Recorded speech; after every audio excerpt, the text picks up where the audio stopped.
Hey, what's up, everybody? It's your boy Darrell Owens, and we're back for another edition of 101, episode 155.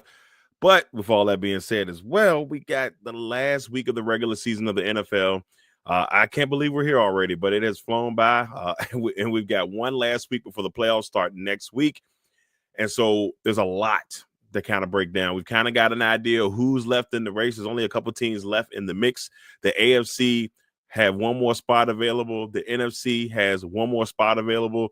And there's a couple teams fighting for those spots. So we're going to talk about all that here on episode 155 of 101 here on the Legacy Maker Sports Network. And, of course, airing on the amazing Bowie Television. Let's go ahead and get that party started now. One, one, one, one, one, one, one, one, one, one, one, one, one. Welcome to the one-on-one. When it comes to ratings, man, we number one. I get the truth, then I give them the scoop. If anybody got a question, I give them the proof. Welcome to the one-on-one. When it comes to ratings, man, we number one. I get the truth, then I give them the scoop. If anybody got a question, I give them the proof. Welcome to one-on-one at Legacy Maker Sports Network.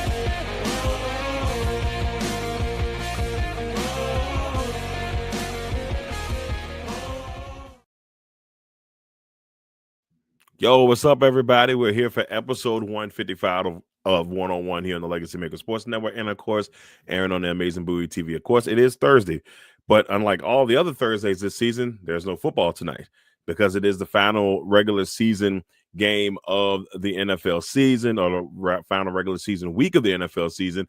We got 2 games on Saturday, and the rest of the games are on Sunday. No Monday Night Football this week or Thursday Night Football. The playoffs start next week, and we have pretty much every team solidified. There's 2 spots left open, one in each conference, one in the AFC, one in the NFC. We'll get into those teams in a little bit, and who still got a fighter's chance at making the playoffs. Some of them got some tough scenarios. Some of them, hey, you just got to do your job. You win and you in. So we'll see if those 2 teams can make that happen. Let's go ahead and get the party started, and let's talk about our last power ranking of the regular season. And let's start off with the bottom.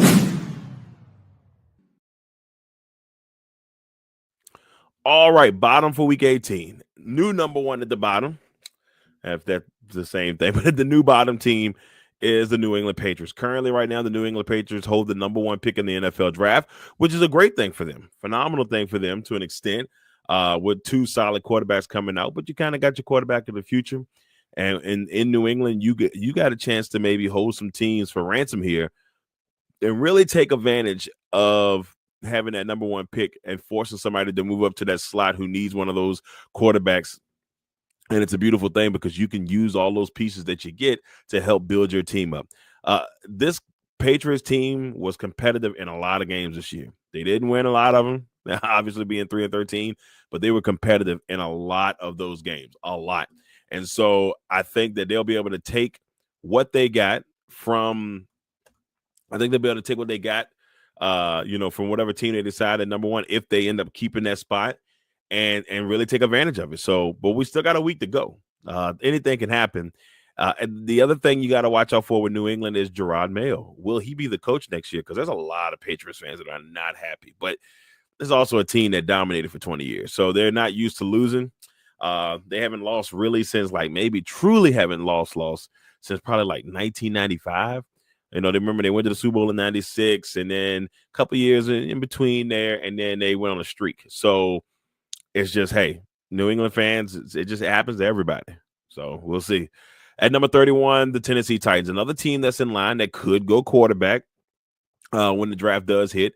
But they also, if they end up getting the number 1 pick, they could use that leverage. So New England and Tennessee are in very unique spots right now. And they're in a place where they can do some really good things. We got Tennessee at 31. Actually, I think that might be Cleveland. It's one of the 2, y'all. I'll figure that out by the end of the show. But Tennessee last week, tough matchup for them, losing to Jacksonville. It's a division rival, so anything could happen in those type of matchups. But it just didn't go their way, and it was just 2 bad football teams kind of going at it and we'll see if they'll be able to, figure that thing out here in the next couple of weeks. So we'll see. We'll see. But I do got confirmation. Tennessee is and currently does have the number 2 slot. At number 30, we got the Cleveland Browns, who also hold the number 3 pick of the NFL draft currently. They have an interesting situation because a lot of people think, depending on the scenario, they're probably going to end up getting Travis Hunter. But you also look at it and say, if you're Cleveland, do you take a quarterback there? Is that something that you think about? Do you go QB at number 30? Or, excuse me, at number 30, but at number 3, if that ends up being the case, or, what is the move there for Cleveland? They've got a lot to figure out. Now, they did last week, they restructured Deshaun Watson's contract, so they're able to make some moves, and I'm pretty sure they made it a little bit easier for them to get out of it, maybe a little bit easier for them to get out of it. So there's a lot that's going to be going on there in Cleveland. Now, they showed a promise a couple of weeks ago. Jameis was in there. They were the talk of the town for a team that was not, doing well. At least Jameis was keeping people interested in Cleveland Browns football.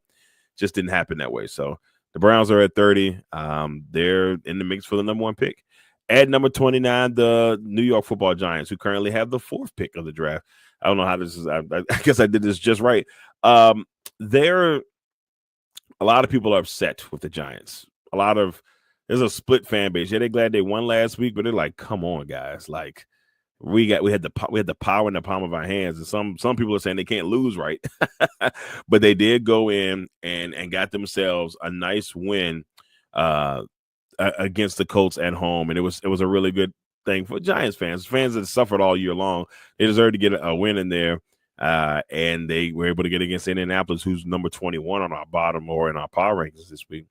At 28, the Chicago Bears, 10 straight losses. 10 straight losses. They got the Packers this week.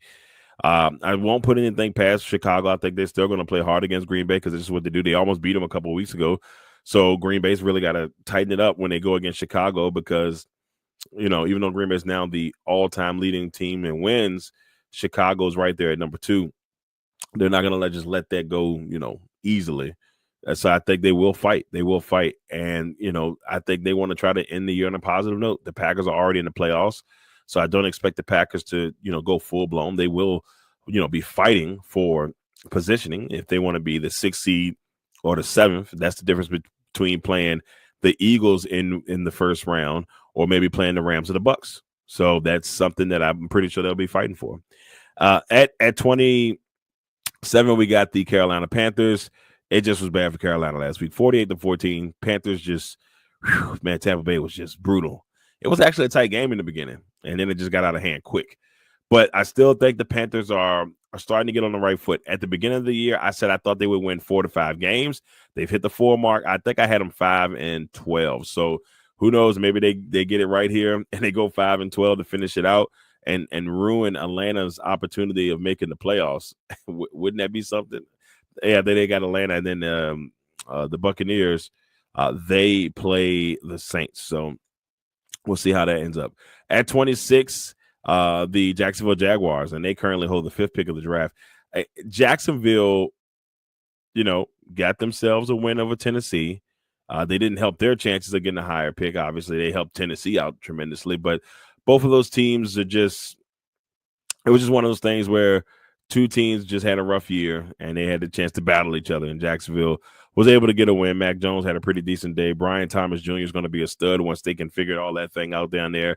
The injuries this year really hurt them, really hurt this team. And they just, ever since they were, and I said it multiple times on the show, ever since they were like last season when they were 7-2, 6-2, and Trevor Lawrence got hurt, they haven't been the same team since. So, and a lot of people expect Doug Peterson to be out probably on Monday, but we'll see. At 25, the Vegas Raiders, who are another team that has had a nice couple of weeks, they got a win against Jacksonville last week. They get a win against the Saints this past week. And, a lot of people are mad at them as well. They're like, man, you're sitting there at number 2 weeks ago, chance to maybe draft Cam Ward or Shedeur Sanders. And now I think they're like at 8th, so they would have to fight to get back up in there. But no one's going to intentionally lose. in this league. They work too hard for it. And I think, my colleague and Bowie TV president, Candy Waller, would tell you in a heartbeat, these teams, you think, oh, they're just losing these teams do not go out there to lose. They have a job. They want to go win. So that's something to look into. Raiders at 25. At 24, the New York Football Jets.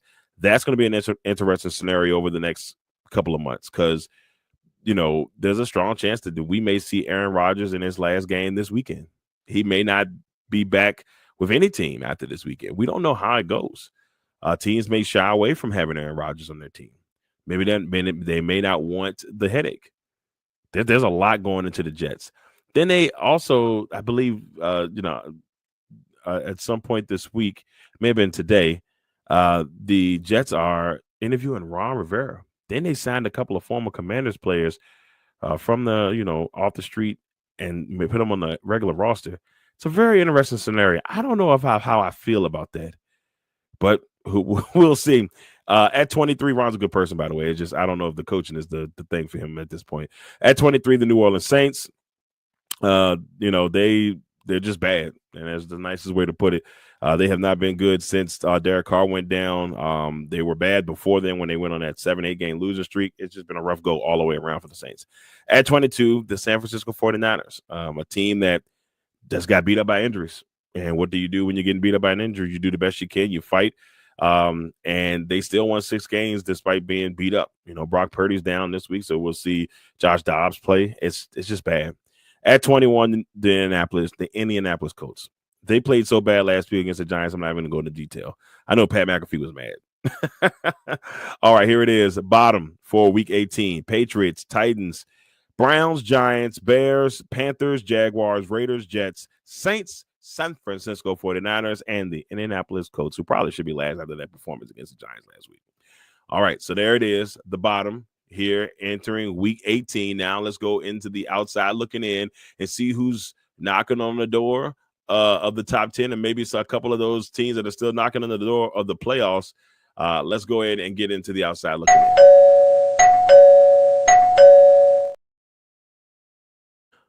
Outside looking in at number 20, the Arizona Cardinals. The Cardinals are officially out of the playoffs.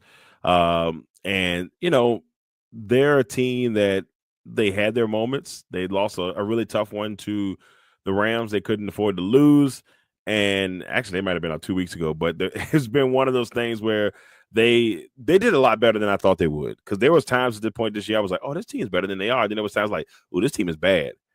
So they've got a lot of things they've got to figure out as well. Maybe just to boost that team up a little bit. I don't know where and how that's going to look, but it'll be an interesting all season for the Arizona Cardinals. They're at 20. At 19, another team that's going to have an interesting all season. That's the Dallas Cowboys. Dallas is, I thought that they may have had a chance against the Eagles this past weekend. I thought it started off like it was going to be a good game, and then the Eagles said, "Nah, we good." And they went out there, beat up on Dallas, and won the NFC East, and were able to solidify the number 2 spot. They are locked into the number 2 spot.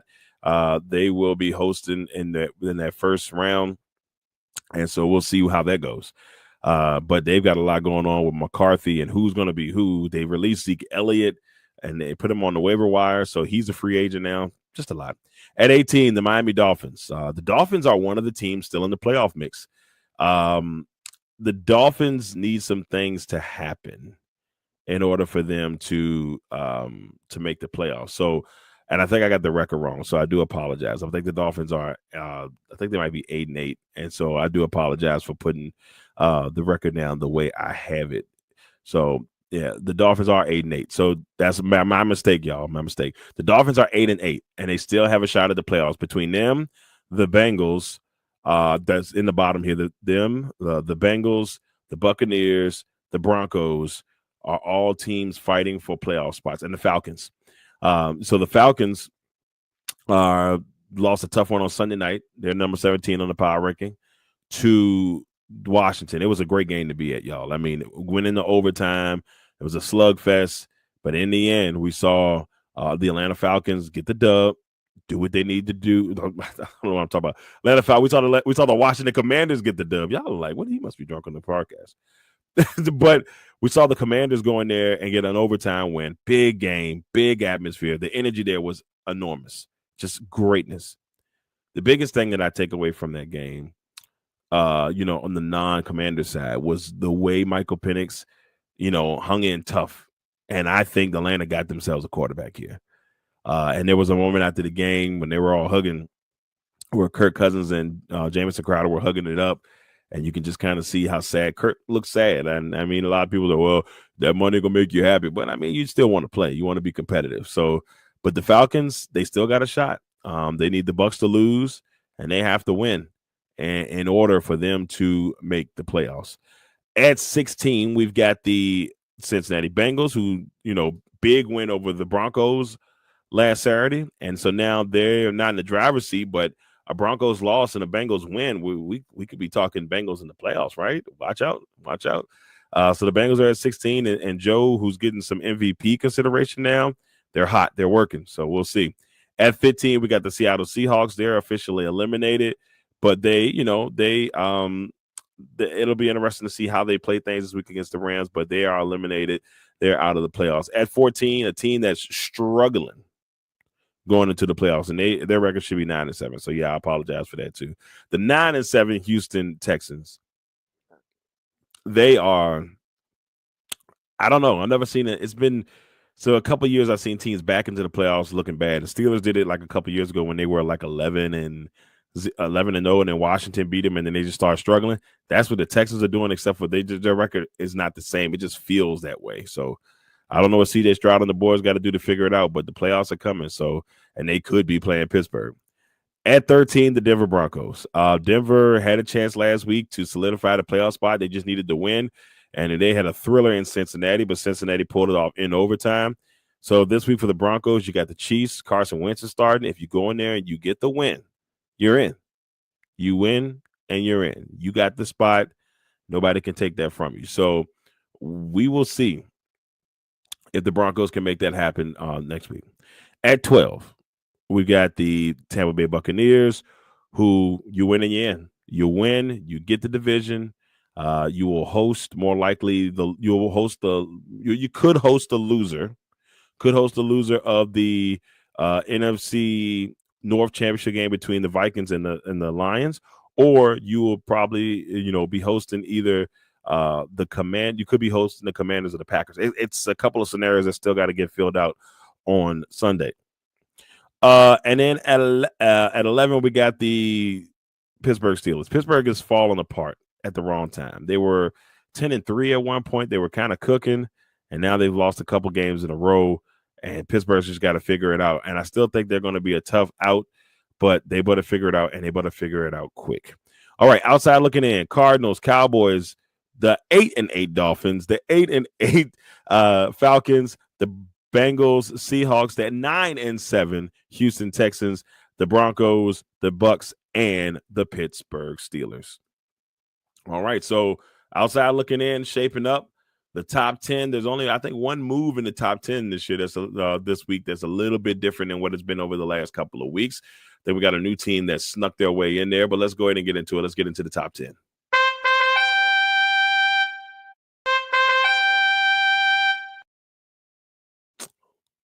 We are here at the top 10, and look who snuck in there.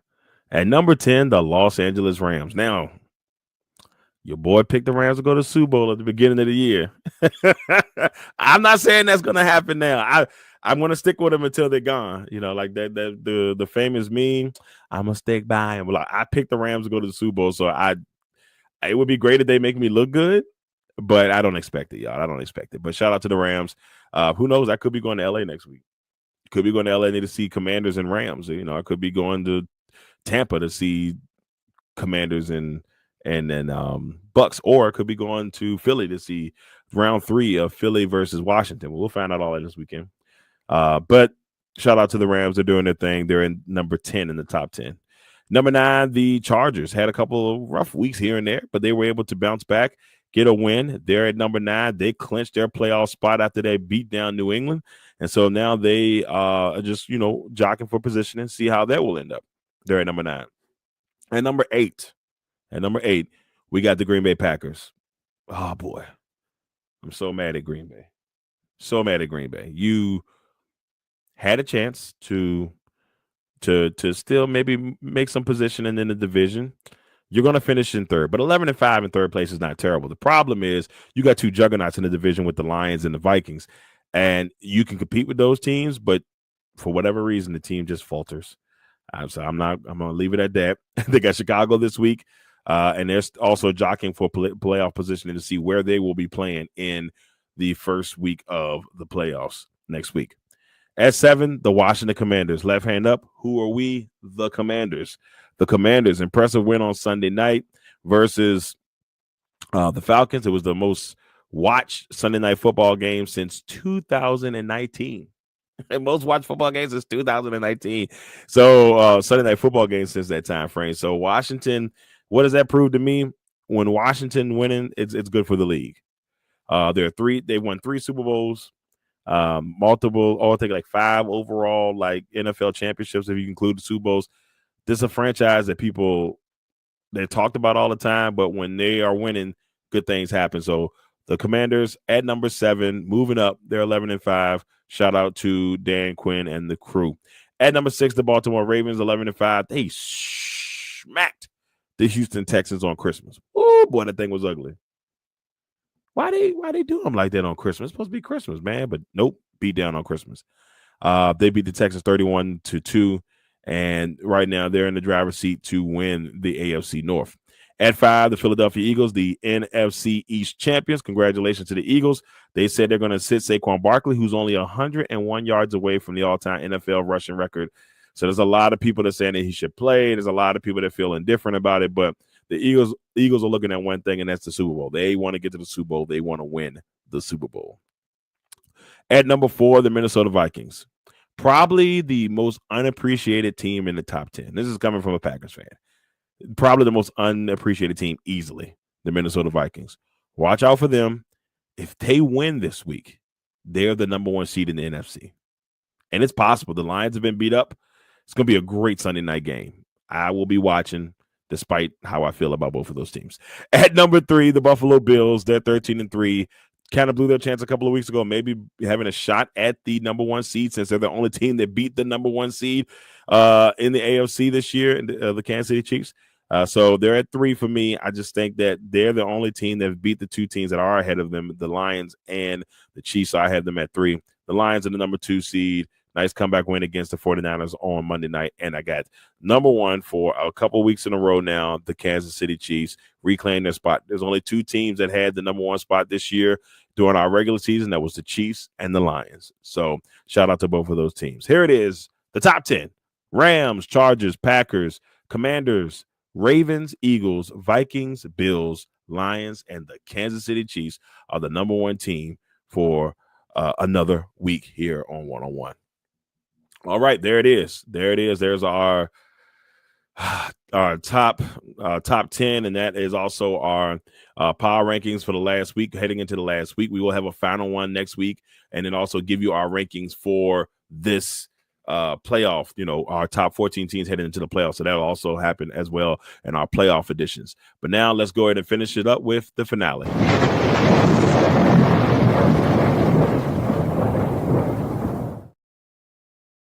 All right, finale. Our Kings of the Gridiron for week 17 of the NFL season.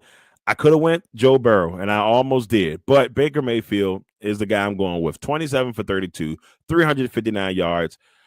He had 5 touchdowns, an interception, and I think he had like 155 QBR rating and a 48-14 victory over Carolina. I will say this. They, to me, are probably the most dangerous team if they make the playoffs that are outside of those top 3. I love Green Bay. You know how I feel about them, an enthusiast. They're dangerous. I've been saying it all season when they had that little streak where they were unhealthy. They're dangerous. Watch out for Baker Mayfield and the crew.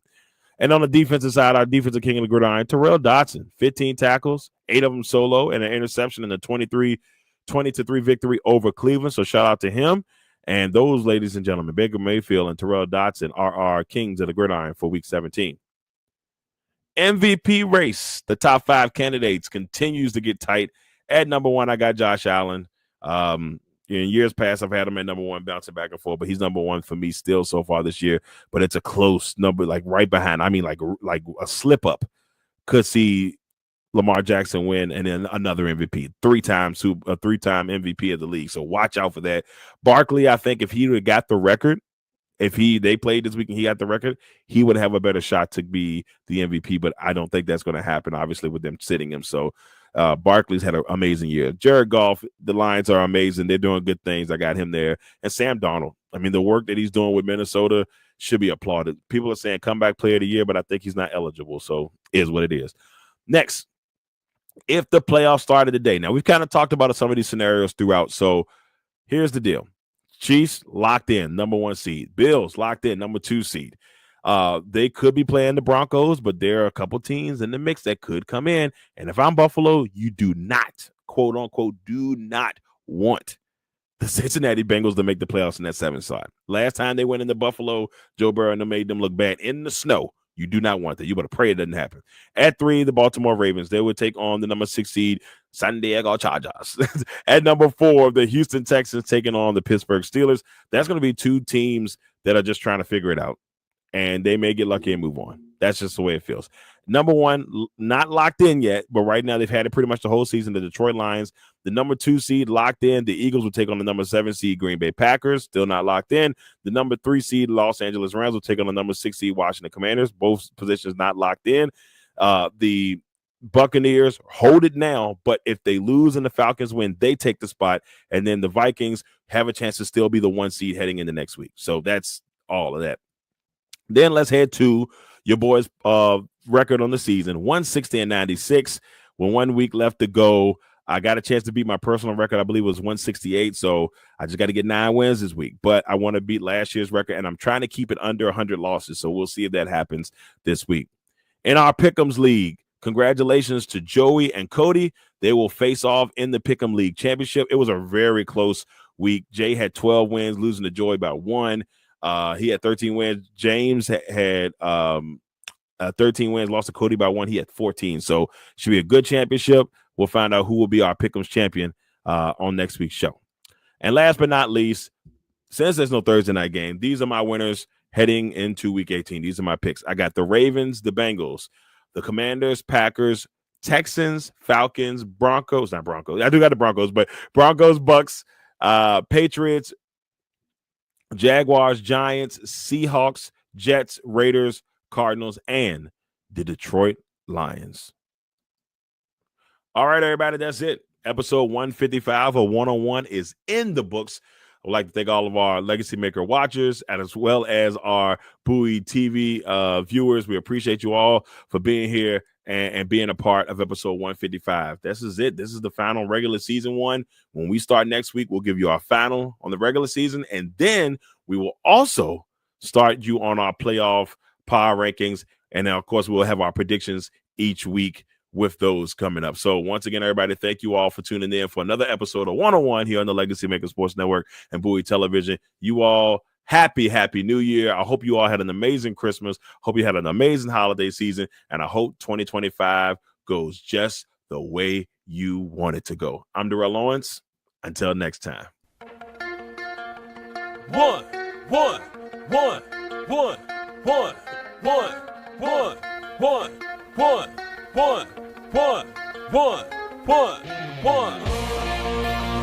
Welcome to the 101. When it comes to ratings, man, we number one. I get the truth, then I give them the scoop. If anybody got a question, I give them the proof.